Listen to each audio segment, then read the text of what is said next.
मित्रों, वर्ष 2024 के उत्तर प्रदेश लोक सेवा आयोग द्वारा आयोजित होने वाली प्रारंभिक परीक्षाओं को ध्यान में रखते हुए एक बहुत ही महत्वपूर्ण विषय है भारतीय राज्य व्यवस्था में नागरिकता संग्रह, जो कि समसामयिक भी है। इसी परिप्रेक्ष्य में कुछ महत्वपूर्ण तथ्य हम लोग ये जान लेते हैं कि नागरिकता से संदर्भ में कहाँ से प्रश्न आ सकता है प्रारंभिक परीक्षा में। तो ये एक बहुत महत्वपूर्ण विषय है कि भारतीय संविधान के पहले भाग में तो आपका क्षेत्र के बारे में, दूसरे भाग में नागरिकता के संदर्भ में है। अब भाई किसी भी कोई एक राज्य है तो दो तरह के लोग रह सकते हैं वहाँ पर, एक तो नागरिक और दूसरा विदेशी। तो नागरिक जो होते हैं वो किसी भी राज्य के पूर्ण सदस्य होते हैं।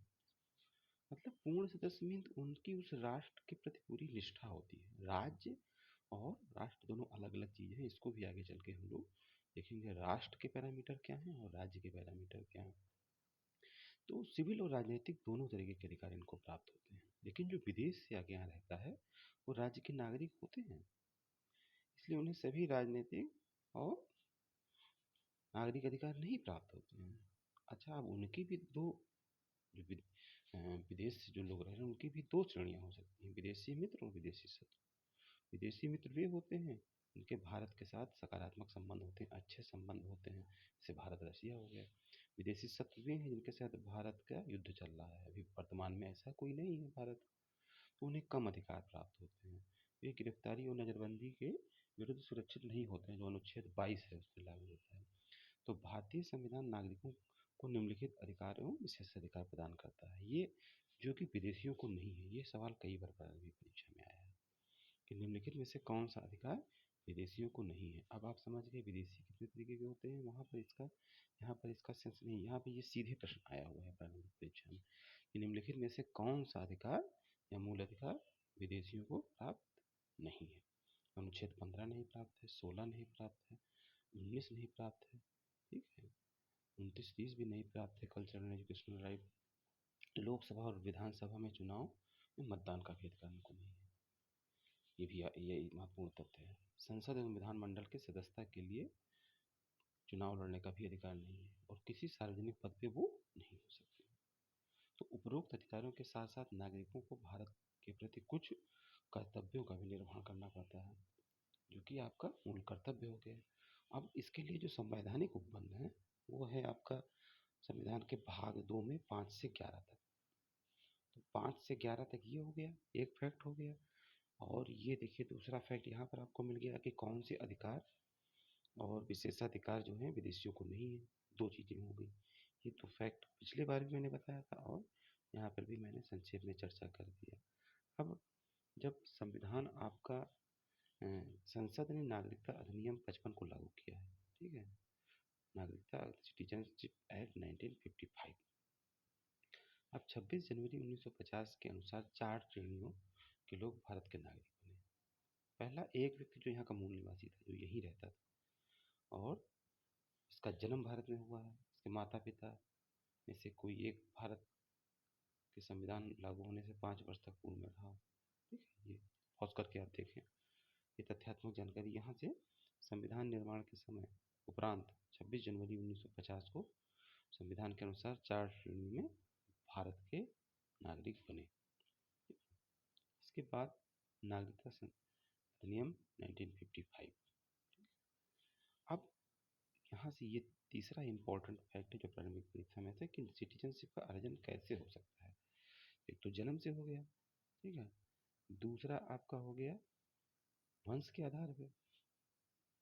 ये भी जानने वाली चीज़ है, इसको पॉज करके आप देखें। मित्रों ये बताया जाता है कि कहाँ से आप अध्ययन कर सकते हैं, क्योंकि वास्ट सिलेबस है, इतना ज़्यादा पाठ्यक्रम है और अनुभव के आधार पे इस चीज़ की प्रमाणिकता सिद्ध की गई है कि कौन से प्रश्न किस एरिया से आते हैं। अब ये चूँकि सिटीजनशिप अमेंडमेंट एक्ट लागू हुआ है, इसलिए इस तथ्य की इसकी ज़्यादा संभावना है कि यहाँ से ये तथ्य परीक्षा में पूछे जा सके। तो यही मैं चर्चा कर रहा हूँ यहाँ पर अपने अनुभव के आधार पे।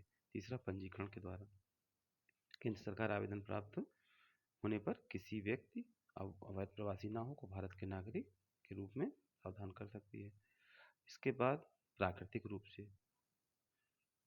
क्षेत्र समाविष्ट के द्वारा कोई अगर मान लीजिए भारत का हिस्सा बनता है तो उसके आधार पर ये 5 पॉइंट आपके हैं, ठीक है। अब नागरिकता की समाप्ति कैसे होगी? कोई स्वैच्छिक त्याग दे, बर्खास्तगी के द्वारा वंचित कर दिया जाए कहीं को। अब एकल नागरिकता है। भारत जो है संघीय है, फेडरल है, केंद्र और राज्य डुअल सिस्टम कुछ नहीं अपनाए, लेकिन नागरिकता की व्यवस्था एक की गई है। उल्टा है इसका बिल्कुल। ठीक है, कोई पृथक नागरिकता यहाँ पर नहीं है राज्यों के लिए, जैसे अमेरिका और स्विट्जरलैंड में डुअल सिटीजनशिप है। ये देखिए, यही डाल देगा एग्जाम में कि भारत का संविधान संघीय है, पहला बिंदु। दूसरा ये हो गया कि भारत में एकल नागरिकता है। तीसरा पॉइंट ये कर देगा कि स्विट्जरलैंड में भारत के जैसे ही नागरिकता का प्रावधान है। बस अब आप अगर नहीं पढ़े हैं तो ये आपको नया प्रश्न लग जाएगा। देखिए, अमेरिका में प्रत्येक व्यक्ति न केवल अमेरिका का नागरिक होता है, बल्कि उस विशेष का भी, राज्य विशेष का भी नागरिक होता है जहाँ वो रहता है, इसलिए वो डुअल सिटीजनशिप हो गई।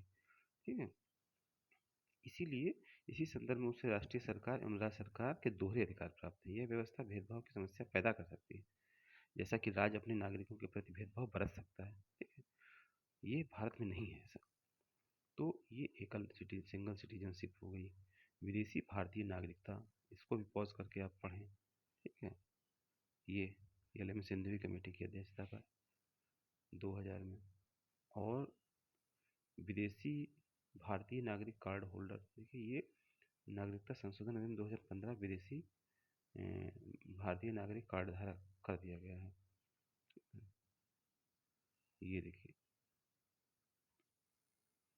कब ये, अब ये चूंकि वीडियो बहुत बड़ा हो रहा है तो इसलिए मैं इसको यहीं पॉज करता हूँ, और आने वाले दूसरे वीडियो में सिटीजनशिप अमेंडमेंट एक्ट और विदेशी भारतीय नागरिकता के संदर्भ में डिटेल से हम लोग चर्चा करेंगे। और जो तथ्यात्मक जानकारी, जो प्रश्न आ सकते थे, उसको मैंने यहाँ पर बताया। भी इसी तरीके से हम लोगों को अपने अनुभव के आधार पे प्रश्नों के प्रवृत्ति को समझकर लिखना होगा। समसामयिक में भी आप देखते रहें, एक किसी मैगजीन को लेकर के या राष्ट्रीय स्तर के समाचार पत्र को लेकर के। तो इसके आगे फिर मैं दूसरा साझा करूँगा वीडियो इसके आगे का भाग।